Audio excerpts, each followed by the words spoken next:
Hey YouTube, how's it going? VenomMan20 here tonight.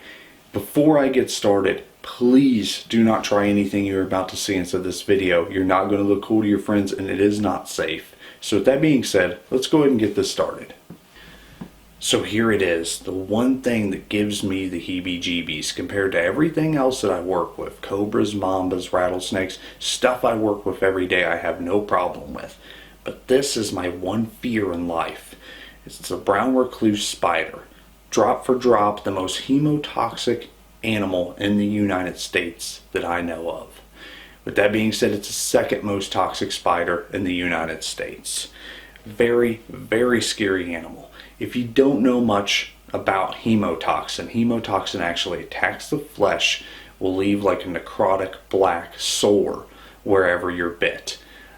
If you don't fully understand necrosis and everything, I will actually post a picture up here. This is a snake bite from South America that is also a very hemotoxic snake. So you kind of get to see what the venom is capable of doing. I have a very long relationship with these guys. My grandma was actually bit 30 years ago, before I was even born. And she developed a very large necrotic wound on her leg. And ever since then, she's had a lot of problems with that leg. Some people might say, well, it's just coincidence that it's the same leg, it's the same spot. But I don't know. I feel like the venom definitely weakened that spot of her leg and she's having some reoccurring issues. 3 years ago, my mom was also bit on the leg. It's just, she doesn't have the long-term side effects that my grandma did, but it's just such a devastating bite. I've known a lot of people to get bit because I grew up in rural Missouri and we have them everywhere. A lot of people think that the United States is just covered with brown recluses, but that is completely false. They actually have a pretty small geographic range.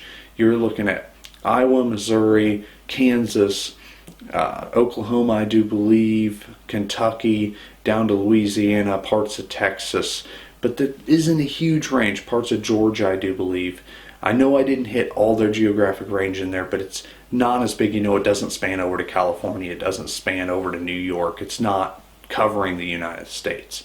A lot of people get the misconception that people are moving them everywhere in their packages, in boxes. But most of them that are found in boxes are dead.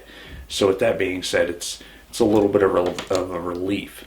They have been found on some military bases because all the guys moving in and moving out from all over America, that does happen from time to time. But it seems like it's a very isolated incident.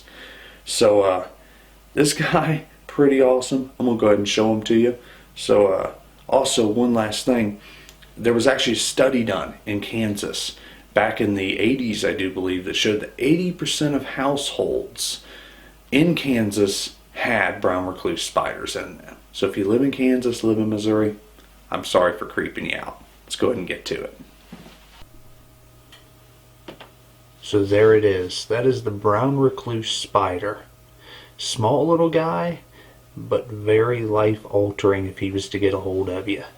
If you look right there on his head, you can see that violin shape. Everybody thinks that that violin shape automatically means that it's a brown recluse, and that is completely false.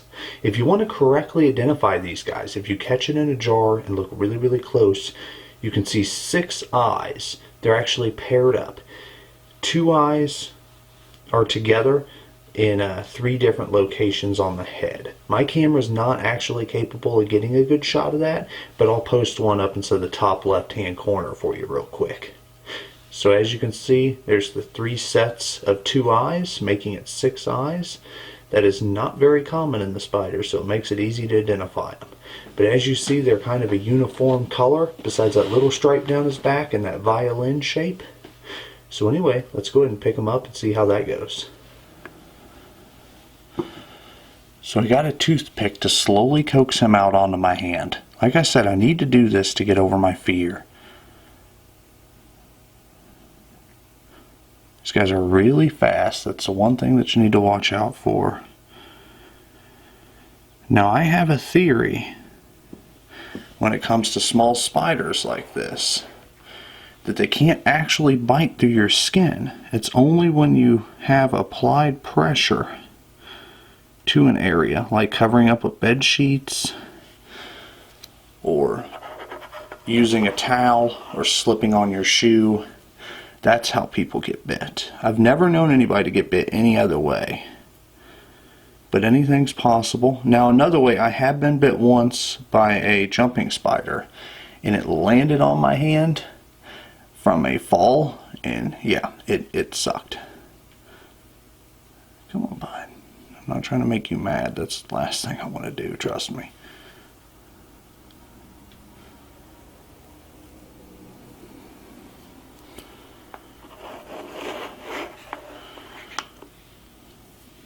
But this is his little cage. I need to clean it.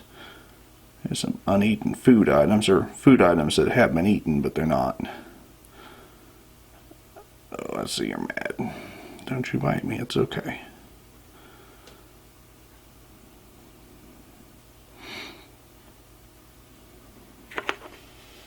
Oop, there he goes.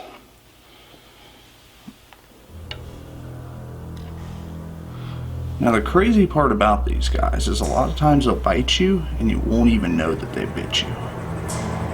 A lot of things have been wrongly identified as a brown recluse bite. Now right now where he's at is the worst possible place I could have him. You do not want him on your wrist, you want him on your hand. It'd be very tough for him to bite your hand, but it would not be very tough for him to bite your wrist. Put into the top left hand corner of the screen what a brown recluse bite can look like if all goes wrong today. He knows something's holding him. He's moving his fangs around a lot.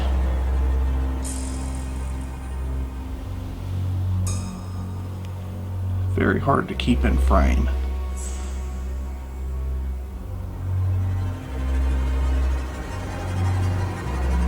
But this is the brown recluse spider. Before I take him off too much more, I'm going to go ahead and put him back.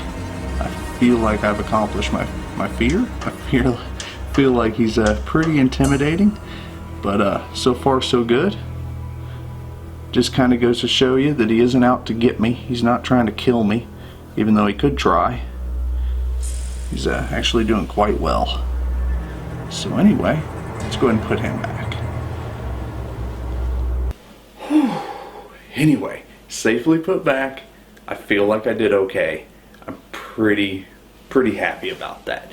Anyway, I will have a video out this coming Wednesday night and Thursday morning. Hopefully you guys will subscribe to see that.